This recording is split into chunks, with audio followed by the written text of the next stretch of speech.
Hi everyone.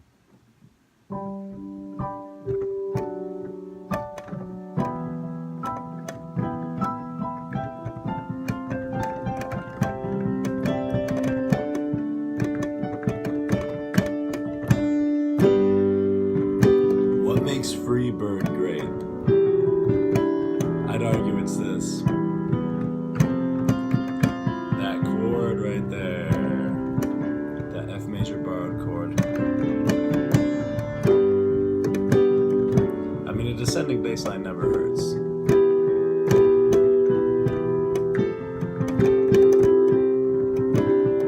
There are many elements that come together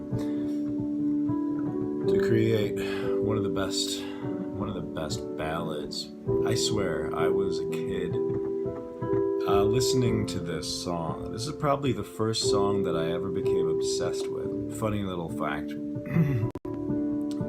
Growing up on a farm in upstate New York, we had subscribed to the Time Life Sounds of the 70s thing, so every month or so we get a CD, and this one was on one of them, and I swear I would sing along to this. I couldn't carry a tune in a bucket when I was a little kid. And man, there's something about it. The lyrics are great too, but it was really the music. What would it be without that chord? Well, I can give you a couple options here. It's we've got this descending bass line from G major. We could go to A minor. That'd be okay, but it's not great. Yeah, you're going down.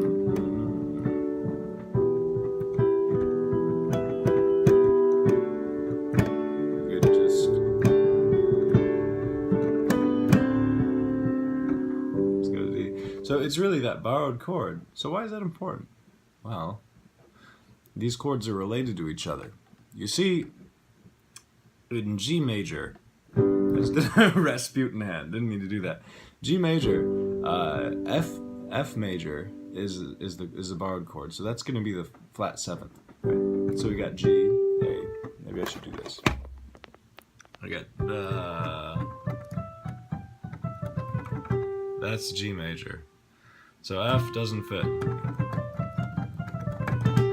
So what's the dealio with that? Oh my God! I covered the camera with my thumb. I'm an idiot. Anyway. You just see my face anyway, so there's no point. No matter. So the thing about that chord is that it's related to C. So C is the 4 in G, right? So you have this descending to the relative minor, which is E. Imagine if we just went. It's so bad. If it's not bad, it's normal. I mean, there's probably 5 songs I'd be able to think if I had more coffee with that chord progression. So, thing is, F is the 4 of C. So C is the 4 of G. F is the 4 of C. So it has this feeling of you're about to come up to it, to the dominant. It's not there yet. The 4 of the 4, then the 4, and then the 5, okay?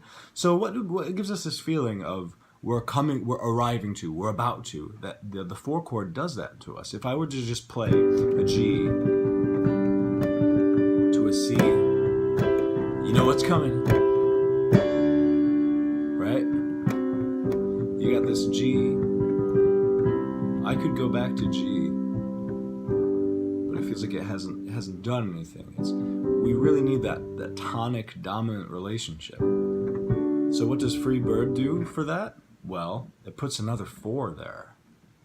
So we got this beautiful descending bass line. Many songs have that, right? But this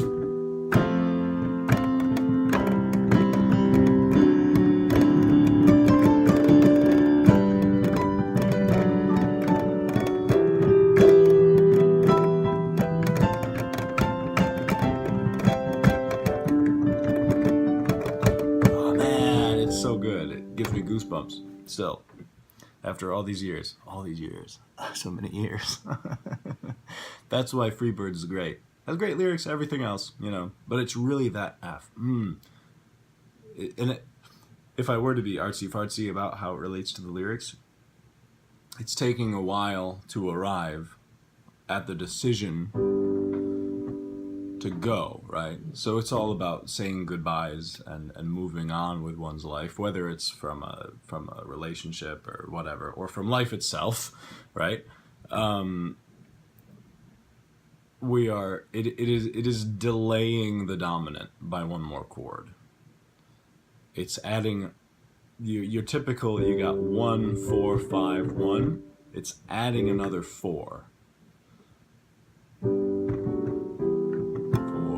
4, the 4 of the 4, then the 5. That's what makes Freebird great, and it is great.